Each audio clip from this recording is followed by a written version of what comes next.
Sa video na ito ay pag-uusapan po natin ang isa sa pinaka-importanting kaganapan dito sa mundo ng cryptocurrency ngayong taong 2025. Isang araw na posibleng magbago sa kapalaran ni XRP at sa buong crypto industry sa Amerika.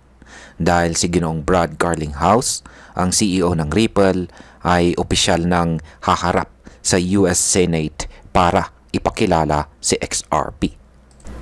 Oo, tama po ang narinig ninyo. Si XRP mismo ay ipapakilala na sa mga makapangyarihang senador ng US.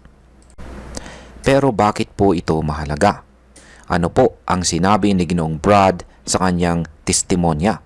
At higit po sa lahat, paano po ito makakaapekto sa atin bilang mga Pinoy crypto traders at investors? At ayan po ang siyang ating pag-uusapan sa video na ito. Pero bago po tayo magpatuloy ay pakibasa na lamang po muna ang disclaimer dito sa ibaba ng ating screen. At ayan, simulan po natin sa kung ano po ang layunin ng Ripple sa pagharap sa Senado.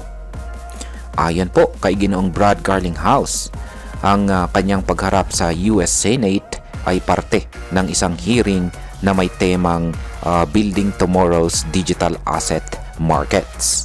Sa madaling salita, ang Senado po ng Amerika ay nagsasagawa ngayon ng mga pagdinig para bumuo ng malinaw na mga patakaran dito sa mundo ng crypto.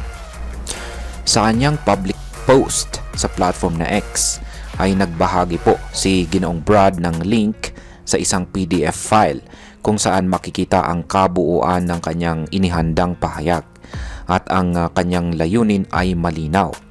Yan po ay ipakilala si XRP hindi lang bilang isang coin kundi bilang isang tunay na solusyon sa mga problema sa international payments.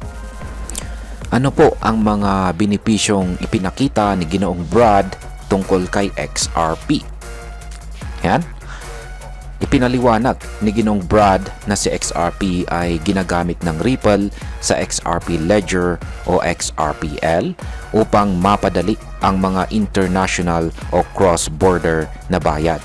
Ibig pong sabihin, sa halip na gumamit ng napakabagal at mahal na traditional banking systems, kayang gawin ni XRP ang isang transaction mula Pilipinas papuntang Amerika, Europe o kahit saan pa in real time, mura at saka ligtas. Dagdag pa rito, binigyang diin ni Ginoong Brad ang tatlong pangunahing katangian ni XRP. Una ay ang scalable. Kaya pong magproseso ng libo-libong transaction kada segundo. Pangalawa ay mababa po ang fee. Halos wala kang babayaran kumpara sa mga traditional remittance services. At pangatlo ay mabilis. Ilang segundo lamang ang kailangan para makumpleto po ang isang transaction. Ipinosisyon po ni Ginoong Brad si XRP bilang backbone o engine ng software products ng Ripple mula po sa remittance solutions, digital custody hanggang sa stablecoin operations. Hindi lang siya basta coin, siya ang mismong power source ng mga fintech innovations ng Ripple. Paano naman po tumutugma ang Ripple sa regulasyon ng gobyerno? Isa po sa mga pinaka-importanting bahagi ng testimonya ni Ginoong Brad ay ang kanyang pagpapatunay na ang Ripple ay compliance first. Ibig sabihin ay mas gusto ng kumpanya na sumunod sa batas bago gumawa ng innovation. Ayon sa kanya ay may higit 60 regulatory licenses na hawak ang Ripple sa buong mundo, kabilang na ang mga lisensya sa Amerika. Sabi nga niya, "We work with regulators, not against them." Sa panahon ngayon na marami pong crypto projects na nababansagan na scam o non-compliant, mahalagang makita na si Ripple ay sumusunod sa legal na proseso. Ano po ang nangyari sa kaso ng SEC laban kay Ripple noong taong 2020? Kaya balikan po natin yan. Noong taong 2020, si Ripple po ang kauna-unahang malalaking crypto company na kinasuhan ng SEC o Securities and Exchange Commission ng Amerika. At ang akusasyon ay ang pagbebenta ng XRP bilang isang unregistered security. Pero hindi po natinag si Ripple. Nilabanan po nila ang kaso at ayon po kay Ginoong Brad, nanalo sila sa mga pinakamahalagang punto. Kabilang na ang pahayag ng korte na hindi po security si XRP. Dahil sa tagumpay na ito ay naging inspirasyon po si Ripple para sa ibang crypto projects na ipaglaban din ang kanilang karapatan. Gumamit pa nga ang ibang kumpanya ng XRP ruling bilang legal defense. Yan, bilang legal defense sa sarili po nilang mga kaso. Ano naman po ang panukalang batas na tinatalakay ngayon sa Senado? Ang hearing kung saan po nagsalita si Ginoong Brad ay bahagi ng isang panukalang batas na maglalagay ng market structure para sa digital assets. Sa madaling salita, nililinaw ng bagong batas kung kailan ang isang crypto ay ituturing na security at kailan naman ito commodity.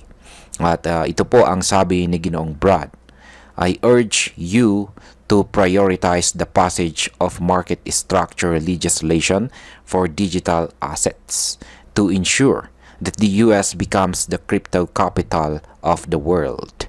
Yan. Ibig sabihin po niyan ay gusto po ni Ginoong Brad na gawing formal at malinaw ang mga patakaran sa crypto. Hindi lang para kay XRP, kundi para sa buong industriya. Gusto niyang gawing sentro ng crypto innovation ang US. At ngayon ay pag-usapan naman po natin ang posibleng epekto nito para sa atin bilang mga Pinoy crypto traders at investors. Una, kung magiging matagumpay ang pagkilala kay XRP sa US Senate, tataas po ang kumpiyansa ng mga tao sa buong mundo, lalo na sa mga investors. Posible pong tumaas ang demand at presyo ng XRP dahil sa mas malinaw na regulasyon. Pangalawa, kung magtagumpay po si Ripple, ito ay magiging modelo ng regulatory success na pwedeng tularan ng iba pang projects, kasama na ang mga made in Asia na tokens. Magkakaroon po tayo ng bagong standard kung paano po kikilalanin ang crypto sa legal na paraan.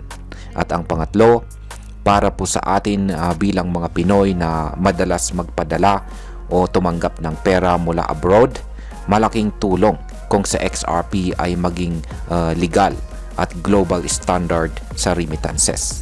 Kasi mas mabilis po siya, mas mura at mas transparent ang padala. At ayan, bilang panghuli, ang masasabi ko naman tungkol dito ay sa totoo lang, saludo po tayo kay Ginoong Brad Garlinghouse. Hindi po madaling humarap sa Senado ng Amerika, lalo na kung ang pag-uusapan ay crypto na isang industriya na hanggang ngayon ay maraming gray area. Pero sa halip na iwasan po ang batas, pinili ni Ginoong Brad na lumapit sa gobyerno. Ipaliwanag po ang technology at makipagtulungan. Ipinakita po niya na ang crypto ay hindi lamang para sa speculation, kundi para sa tunay na solusyon sa problema ng global finance. Si XRP naman ay mukhang handa na siyang muling sumabog, hindi lang sa presyo, kundi sa reputasyon bilang isa sa pinaka-regulated at pinaka-gamit na crypto sa buong mundo. At ayan, hanggang dito na lamang po tayo sa video na ito mga ka-crypto.